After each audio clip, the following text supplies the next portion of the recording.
Final update, AITH for ruining an engagement by revealing that I was raped by him 10 years ago. The one who commits the crime deserves the end. A little backstory is needed, so please stick with me. Growing up, I, F27, had a childhood friend Angie, F27, who was as close as a real sister. We spent entire weekends at each other's place, celebrated family events etc. from 6 years old till 18 years old. Elle even lived at her place in 2nd grade while my parents went through a nasty divorce. I learned to speak some Russian, as she is Russian, and she learned to speak some Spanish. Needless to say, her older brother and little sister were like a family to me. During our teenage years she had her 2 male best friends, one whom she started dating, and another one, Nico, now 29, who was Russian as well, whom I started dating at 17. Growing up I had issues with a heart condition. I won't bore you with the details, but I had to take a lot of meds, but got healthier starting from 16. One didn't have to take them daily but only when my heart rate became irregular, but then immediately, as it would become extremely painful, my heart would cramp, I would start to hyperventilate. All my friends knew this, Nico included, and that I would black out if my meds got taken with alcohol. I didn't smoke much or drink much growing up as a result, since I was worried about my health and only did drink at home or in a safe setting. Legal drinking age is 16 here and I only drank wine or beer if at all. I had my first time with Nico at 17, and when my parents stayed at a retreat 2 weeks later he came over to have a date night. I did drink 1 glass of wine, but starting having health issues later resulting in me taking my meds and being unconscious. I was a bit sore the next morning but didn't think much about it. 2 weeks later I'm informing Nico that I'm late on my period and he starts to panic, confessing he had sex with me while I was unconscious. We had it before, so he didn't think much about it.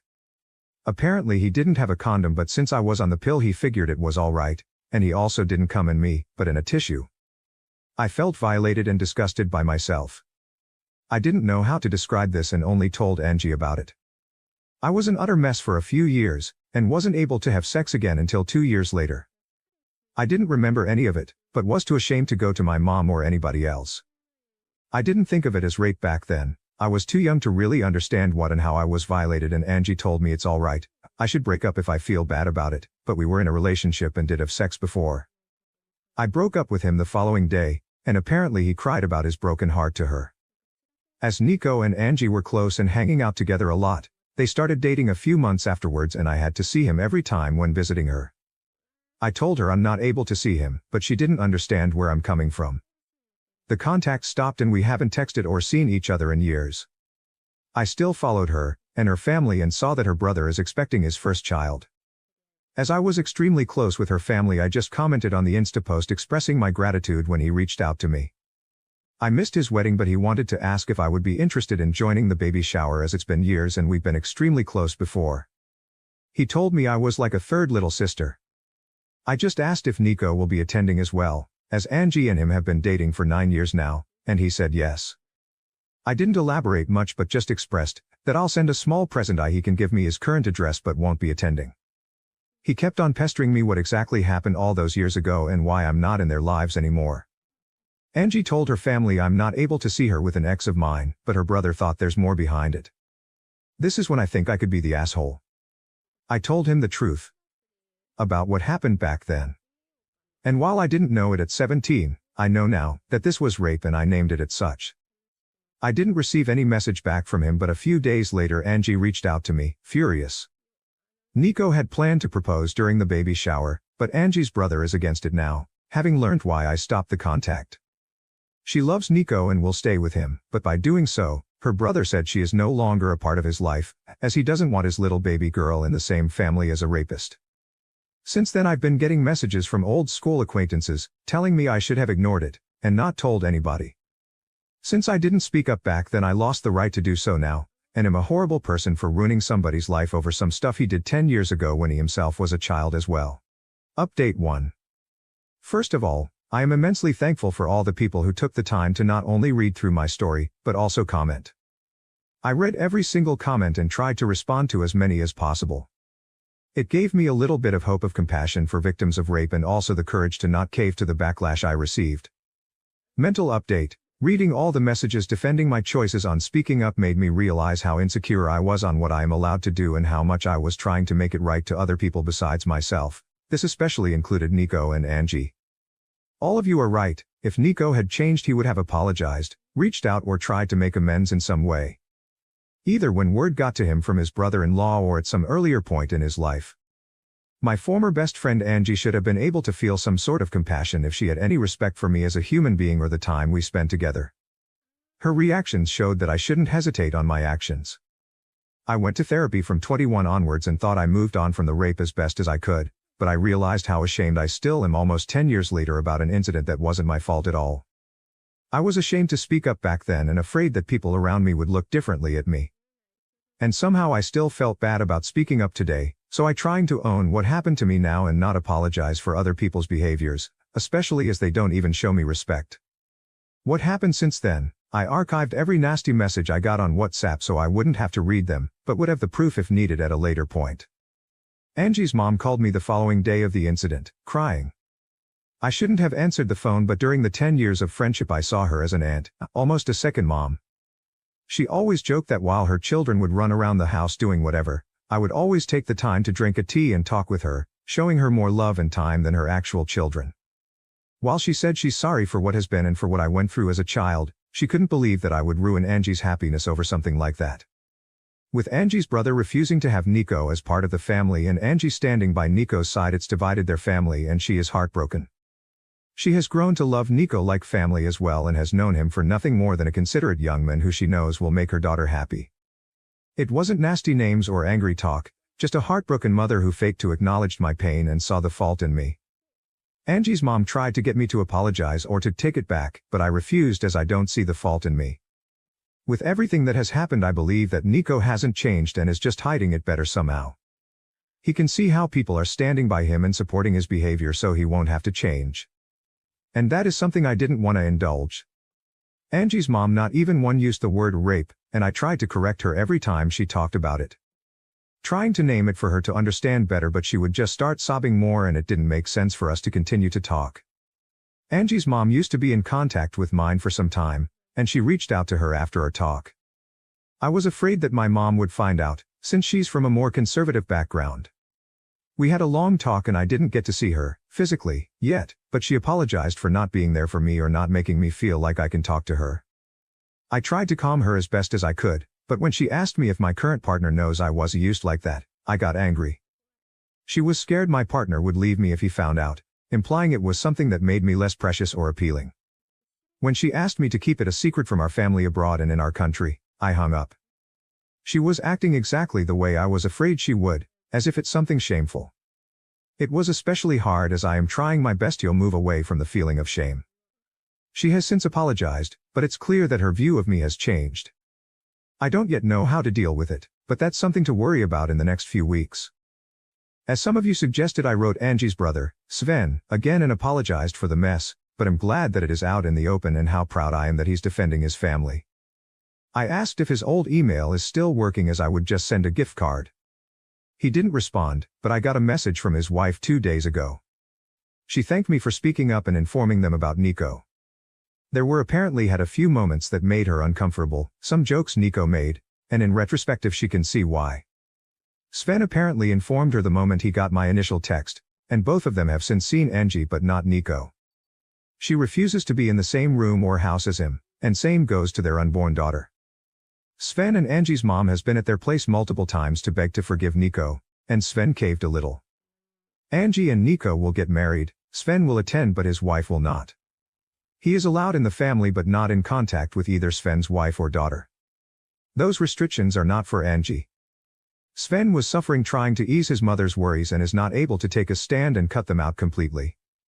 This is a compromise they made without his wife's approval, and she told me she's trying her best to cut them out of their life indefinitely. She wanted to move back, closer to her family as well, and thinks this is a perfect opportunity but isn't sure if she can follow through. His wife told me she's terribly sorry for all the issues that came my way and it has been a lot trying to handle the situation on their side. Sven knows it's not my fault but he doesn't want contact. It's hard for him to talk or see my name because even though he knows I'm not the guilty party, in some way I was the bearer or bad news and he sees me as the start of all this drama. She told me a few times that neither believe I'm the bad guy, they just are tired with everything and it's just been extremely hard on them. That's all that has happened so far. I am frustrated about how everything came to be. It feels like Nico will just continue with his life without having to be remorseful. I didn't want him to suffer, but I think some part of me wanted to at least receive some kind of apology for all the suffering I went through afterwards. I'm having to deal with my mother and her changed shameful view on me, and even though I'm happy it's all out, it's extremely hard to stand by my choices. My partner and my best friends both have been my shoulder to cry on during this ordeal. Especially my best friend was enraged for me, and I am extremely grateful to have both by my side. Right now I'm just emotionally drained, but I'm sure it will be better once a few weeks passes. Update 2. My first post was 3 months ago and this one will be my last update for now. It is not a good one, but I sincerely wish to leave it all behind me. That includes distancing myself from this Reddit account. These posts helped me let go of my anger, similar to a journal, and I am grateful for all the people who are enraged with me. I hope to open it again someday, with a final happy update, but for now every little pop-up is a reminder of the anxiety I am still dealing with, and I do not have the energy to deal with this topic outside of my therapy anymore.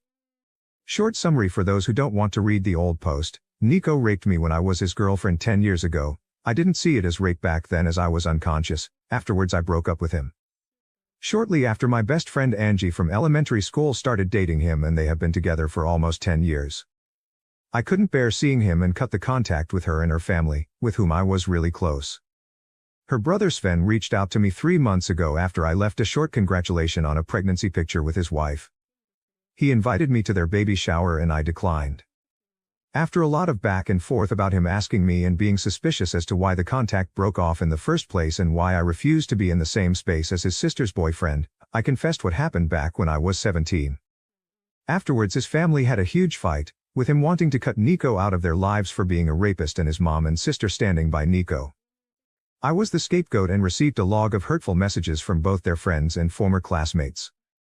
They called me out on ruining a man's life based on a childish mistake. Nico was 19 back then, and even Angie's mom reached out to mine.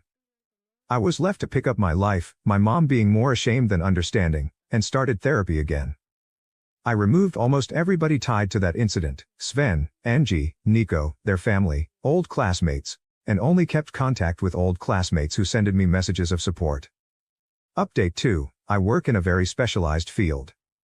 To get the proper qualification it takes on average 6 to 8 years, bachelor, master, and then state bar to be allowed to practice. While it is not very competitive, not a lot of people choose this profession, and it is highly sought after. My current company paid for my master's and my extensive course as preparation for the bar exam, and I have been doing well there. My HR department called on me 2 months ago. Apparently they have been getting a lot of outside calls from Angie's mother and other relatives, saying I am involved in a media scandal and being a liability for the company as I don't have issues ruining the lives of men. How they could imagine this could change anything I do not understand. I work for a global company, they have known me for years, I never had any issues prior and quite frankly, they do not care. However, they have been getting frustrated with the amount of calls and apparently even reached out to the police, and the calls have stopped since. Nonetheless, they reached out to me to check on my mental well-being, offering to give me paid leave, till it settles a little bit, and offering company-paid therapy. Therapy is covered by my country's health insurance, but it is tricky to get one without waiting time, but I already had my old one on retainer and started going right after the incident. They made it clear that they invested a good amount of money in me and do not wish to lose me. I was ashamed that this part of my private life slipped into my professional one.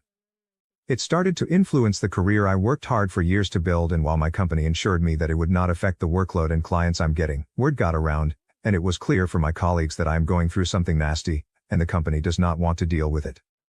All this stress and anxiety led me to hyper-focus on my work. I took on whatever I could, paranoid that another call would come, and for whatever reason, the company would move me to dead-end department where my career would basically be over.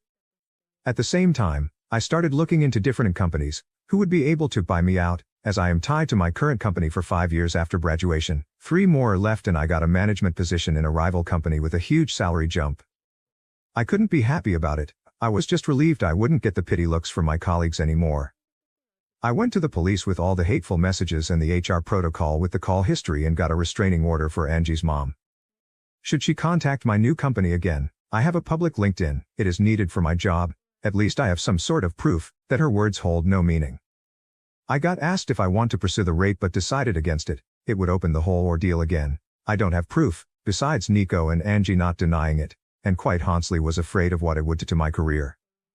I did keep contact with a good friend of mine who grew up in the same small town but moved away 5 or so years ago. As we share a Nintendo Switch Online family account, so we tend to be in contact at least once a year for a short phone call when she has to send me the money for the subscription, and we just tend to make a phone call with updates out of it. Yesterday was one of those days and the whole Nico thing came up. While she didn't hear it directly, her mom is still living in the small town and reached out to her, asking if I'm all right. She expressed her disapproval about how everything came to be, as she was close with Angie back in the days as well and remembered how close we were and how often we spend time together, like sisters. She updated me that 2 months ago Sven's baby girl was born, and while neither Nico or Angie were seen in any of the pictures or stories with the baby, a month ago Angie and Nico had an engagement party. Both Sven, the baby, and his wife participated, and are in the family pictures. I remember how enraged Sven's wife was, and how she told me she herself felt uncomfortable with Sven. Now it is all forgotten and forgiven. Nico's parents own a few houses and gifted Angie and Nico a house close to their home, and Sven and his wife apparently bought a house in the same street. It is as if nothing happened at all. Listening to my friend telling me the updates, I'm honestly not sure if I should have asked her to not tell me anything. I just feel empty and betrayed. Not by Angie, she made her choice, not by Sven, it is his sister, and at the end of the day when he asked me what happened and then didn't have the decency to answer me because he saw me as the one who ruined his family, it was clear that the truth didn't matter. Not by Sven's wife, who has a baby girl, an innocent daughter who she should protect as a mother, even thought she told me she would do her best to keep her daughter away from Nico, but just by life. I fought to have it all behind me, just to have this old wound ripped open again 3 months ago when Sven kept plastering me. I got hate messages, but knowing that maybe someone would be hesitant towards Nico, when he showed strange behavior, made me feel like maybe I did right. Maybe by speaking up I helped a girl out to not be raped. My own mother was ashamed of what happened to me, told me I was to keep it quiet so my family abroad wouldn't get to hear it. Just for it all to be all good again for Nico. After everything that happened these last 3 months, I truly understand why victims of rape chose not to speak up. Relevant comments. Commenter. As a victim of the same type of abuse, though not rape, from a former romantic partner. You are worth more than you think. You do not need to suffer in silence or shame. You didn't do anything wrong or anything to be ashamed of. I am so proud of you for telling your truth. From one survivor to another, you are worthy of love, acceptance, and happiness. Life hasn't betrayed you, even though it feels like the world and everyone in it has turned their back on you. People do care, you matter, and you will outshine the shadows of your past when you find the courage to embrace the future with open arms. I believe in you, and I am proud of you, keep being you. Commenter. It never ceases to horrify me how willing people are to forgive a rapist or make a million excuses why it wasn't really rape. My brother once told me that he assumed my rape was consensual despite the fact that I was too young to consent and so drunk that my other brother had to carry me to my bedroom. I wish I had good advice for you on how to move past this, but I don't. All I can say is that I believe you and those who don't deserve anything that karma delivers. Commenter. Abusers and the abused all wear masks. Some hide their true heinous nature and others hide their shame. Being the victim is never easy, there is one truth and all they have to do is spin a believable lie to discredit and turn people against you. To find fault in you and only you. The one who has shied away, who has randomly changed, and it's easier to believe the lies, as then they also did nothing wrong. As you know, it doesn't really get easier. You just become more emotionally numb. He may possibly do something in the future to someone else and then they'll change their tune. You burst their bubble in it, they took it out on you. They refuse to face reality and to evaluate their own behavior and actions, both past and present. Fuck all of them. Prioritize yourself. Protect yourself and live the best life possible. That's how you reclaim the part of you that's now forever different. Commenter. Having experienced rape as a teenager, it took me a long time to be able to call it that too. I can't tell you how many times I've thought about finding him on social media and confronting him, or thinking how I could blow up his life. I know I never will, because it's too painful. But I wanted to tell you that your bravery in confronting it and saying it out loud to those close to him is amazing. So in a way, you've also done it for people like me, thank you. Commenter. Oh sweet Lord. I am so sorry for everything you went through, I can only imagine the pain and hurt you must feel. I hope you are able to find peace with all the betrayal and anguish you must still have. I guess the only possible closure you can take is that in the end Nico will have to face this, and or anything else he may have done. I cannot believe that he hasn't repeated this after you, which is fucking horrible. Everything eventually comes to light. His family can only deny so much. Separate all of those who are backing him and move on. They obviously would rather have a rapist in their life than a decent non-rapist, which only speaks volumes about them. Hopefully the one that had the baby can protect her daughter, and hopefully if Nico and your non-friend have a child that it is not a girl and or that the mother protects all future children present in Nico's life. Thank you so much for watching until the end. If you enjoyed our videos, please don't forget to like, share, and subscribe to stay updated with our latest ones. Have a great day.